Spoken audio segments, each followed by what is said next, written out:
Hello everybody. I am doing my presentation today over Foster Adopt Connect. Foster Adopt Connect was established in 1998. Now this agency is a little bit different because we do have 5 different branches. So the HQ up in Kansas City was established in 1998, but the one in Springfield that I currently do my internship practicum at was established in 2014. We are a 501c nonprofit social service organization. Our goal is to help families, foster care families, adoptive families. We've expanded a little bit to relative and kinship families, but basically we provide resources and services for the families, and if there's any child abuse and neglect, we really focus on those kiddos.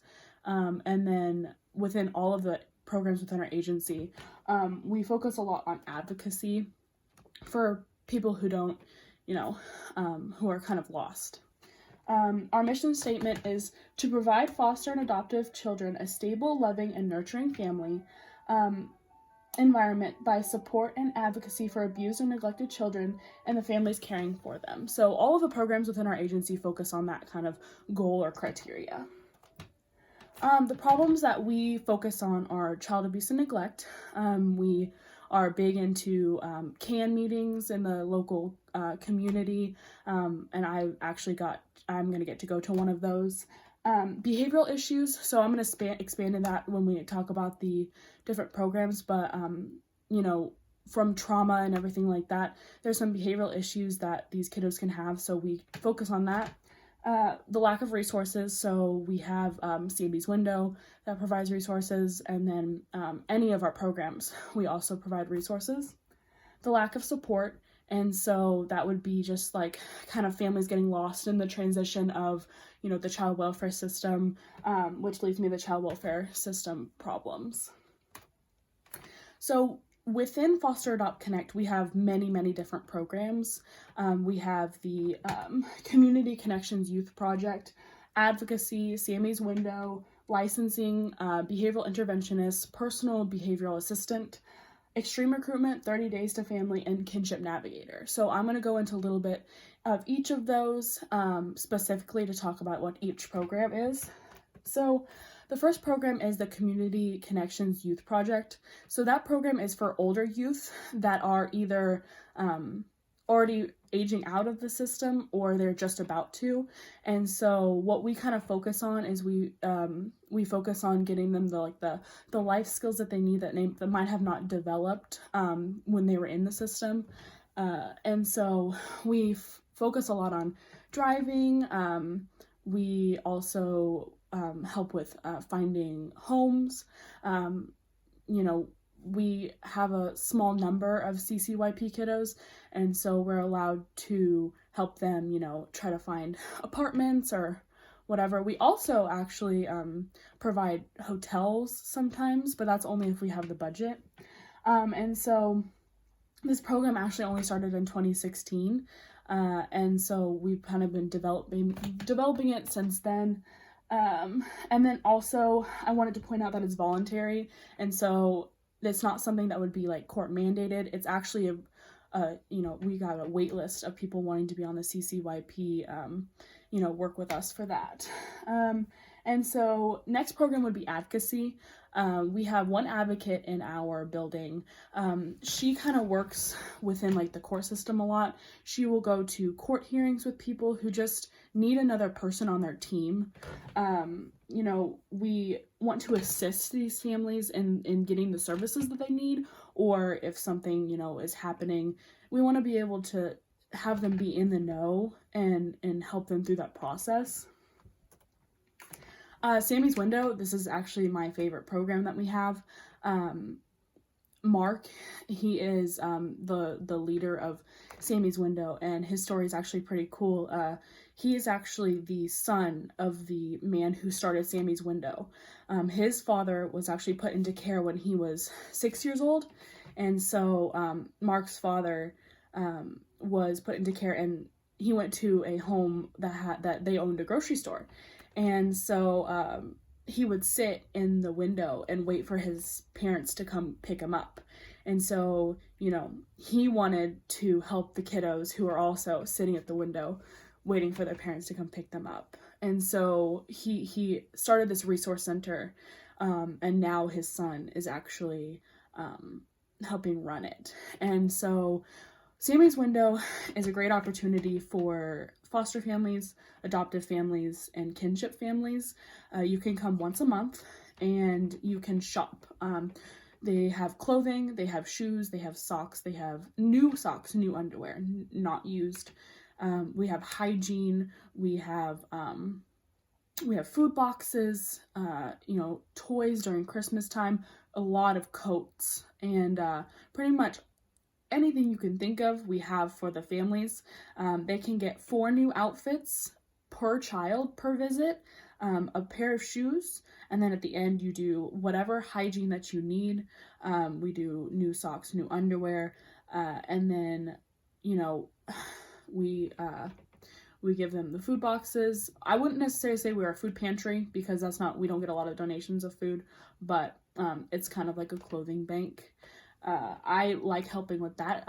We are open on Sammy's Window is open on Tuesdays from 4 to 7 and Fridays from 9 to 1 that you can actually shop. Donations you can drop off anytime. And so and a big thing is the diapers.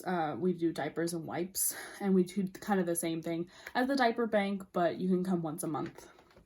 Then we do licensing. We have one licensor in the building.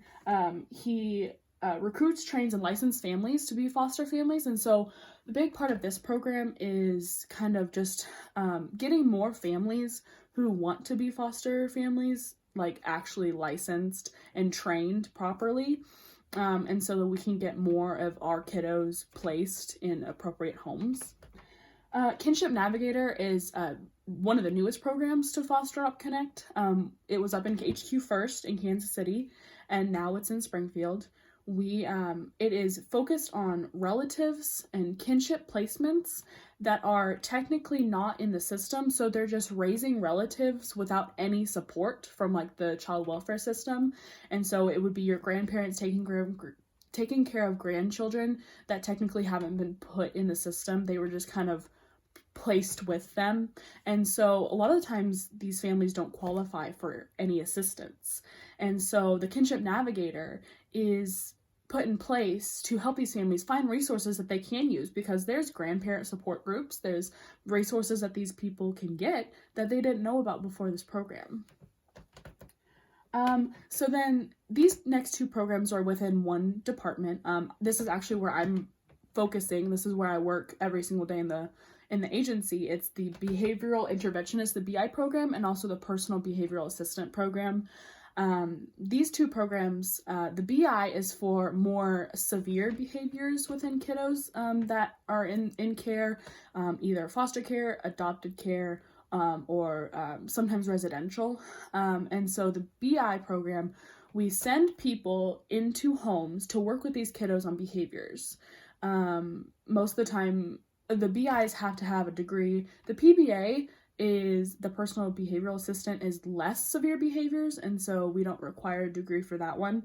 And we work with the kiddos to lessen the behaviors, increase good behaviors, so that there isn't a displacement, because a lot of times when these kiddos are getting to the point of BI services, it's because there's risk of placement displacement. And so they're either at risk of being moved to a different home, being put into a residential or therapeutic home, or just adoptive, maybe, displacement there. Then the last 2 programs I'll talk about is the 30 Days to Family and Extreme Recruitment. So this is where we're actually placing kiddos or helping place kiddos. The 30 Days to Family is very intensive work. They basically have 30 days to find an average 150 relatives and at least 3 appropriate placements. And so they do file readings, 72-hour file readings, where they just learn about this kiddo, and they use Facebook and they use whatever they can to find placements that this kiddo can go to, and then narrow it down to appropriate ones. Where extreme recruitment, on the other hand, is where the kiddo has been in care for a long time without a permanent placement. They've either been moving home to home, they've been in residential. Sometimes we can consider them hard to place kiddos. And so extreme recruitment works really hard to find lost connections with family members that no one knew about, previous foster homes that could be adoptive placements, and that kind of stuff. And so they work to finally get that kiddo a permanent placement. All right, so I kind of talked about how we have 5 different branches, and so HQ is up in Kansas City. They serve that area, and then we are Southwest Missouri in Springfield. We serve Greene County and the surrounding areas. I know that in the BI program, we do have some in Bolivar, and some Ozark, and so just kind of around here. We also have Northwest Missouri, and they serve a bunch of different counties there. We have Southeast Missouri and Poplar Bluff, and then we also have East Kansas Lenexa. So I would say that HQ is the biggest branch. They serve the most up in Kansas City and the surrounding areas. We are the second largest, and we're high and competitive with HQ. The last 3 are kind of smaller. They do not include all of the same programs that we do because we are larger and we have more staff. So those are kind of smaller. Some of them only have about 4 staff, and so we're looking to expand for sure. The population served. So obviously we serve children in foster care and adoptive families. We served older youth, because they can use the CCYP, they can come to Sammy's Window. We actually have some CCYP kiddos who have kiddos that use the Sammy's Window resource. Then we have foster families, we have relative and kinship families, we have troubled youth, kind of focusing on the BI program, and maybe if some of the CCYP kiddos have gotten in some trouble, they can help them there. Legal advocacy, we use that a lot. And then homeless older youth, that is where we would work with them to, find home placements. And up in Kansas City, we actually have a shelter for youth to use. It's a kind of a drop-in center kind of thing. As far as meeting special needs, we work with a lot of vulnerable populations, lower income, lower functioning,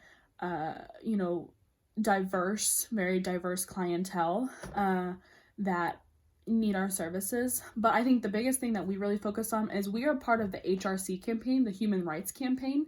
This is where it's the All Children, All Families initiative. And so we serve clients no matter who they are. And so this is big on the LGBTQ community. I actually have had the opportunity to sit in on one of the meetings, and I got to learn a lot about how they are involved with Pride, who we kind of connect with to expand our services to more of this clientele. What kind of organizations support the HRC as well? That's kind of what we focus on. And so we serve people no matter who they are. It is a national LGBTQ advocacy organization. And then we also have people within in the Springfield office that are part of the staffing for HRC. And so we work a lot with them. And then Foster Adopt Connect was the first Missouri agency to receive the All Children, All Families seal of recognition for working with the HRC campaign. Okay, so funding. We are a nonprofit, and so we rely heavily on grants, and both federal and state. And so one of our guys, Aaron, a lot of his job is finding money for us. He's the development guy, and so he is constantly applying for grants, and we are going to grant presentations. Our supervisor, Allison, she's the head of the whole Springfield, office. She actually just went up to Jeff City to sit in on government meetings and legislative meetings to find more money for us. We actually just got a grant to improve our building, which is really exciting because currently it is very cold in our building. And then we all share offices, and some of us don't even have offices. And so it's going to be really exciting to be able to expand our building and expand Sammy's Window and get more services within there to help foster families kind of unite and feel more comfortable coming to our agency. And so we also rely heavily on big donors in the Springfield area. Erin works really hard to stay connected with all those big people that we all know, as well as getting support from our fellow social service organizations, working with them, being collaborative. Referrals, so we work a lot with Children's Division, especially in the BI, because the case managers refer their kiddos. Springfield Partners is also another funding source that we use in the BI department. Foster adopted families is probably one of the biggest, as they learn about our services and they want their kiddos to have the services specific in the BI. And then we do outreach for CCYP to try to get clientele. We have a lot of work within the public schools to do these programs. Therapists also for the BI program a lot of the time. Community partnership of the Ozark, we do a lot with them, doing different community events. One Door, Footsteps, Victory Mission, Convoy of Hope. Convoy of Hope is a big help for Sammy's Window. A lot of the time, Mark will go get truckloads of things donated to the foster families and adoptive families. And Great Circle for kind of the older youth. So we have 16 staff and 2 interns, and each department usually just has 1 head. We have 2 in the BI right now. We have 2 in the extreme recruitment, 1 in 30 days. We have 2 CCYP. We have 1 advocate, 1 kinship navigator, and then we have a couple of supervisors that are over each of the different programs, and then 1 really in charge of Sammy's Window. A lot of the time, we have a lot of diversity within our staff. We have master's degrees, we have bachelor's degrees. A lot of it is experience related though, because I know that one of my coworkers, she worked within the correctional system, and so she has a lot of knowledge about the need that people have who have, struggled. We have a former police officer. He's in extreme recruitment, and so he's seen a lot of stuff with kiddos and with people who have entered the system because of going into jail or prison. And then just a whole bunch of different social services backgrounds is our qualifications all the time.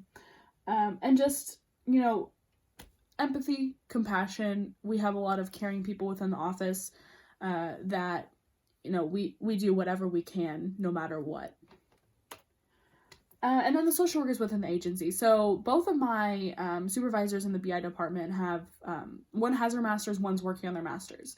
And so, we do a lot of brokering services, we do a lot of educating, we do trainings, we do advocacy. Advocacy is a huge thing within our agency.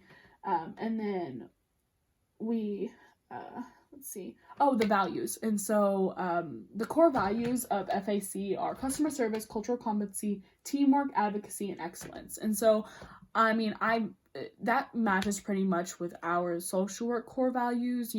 Service is a big thing. I think that's probably the number one thing, is that no matter what you're doing, you stop what you're doing and you help, a kiddo out. Or if a foster family comes in and they don't know what to do, you stop and you help them. We have so many different programs within our agency. There's something that we can do to help. Or referral services.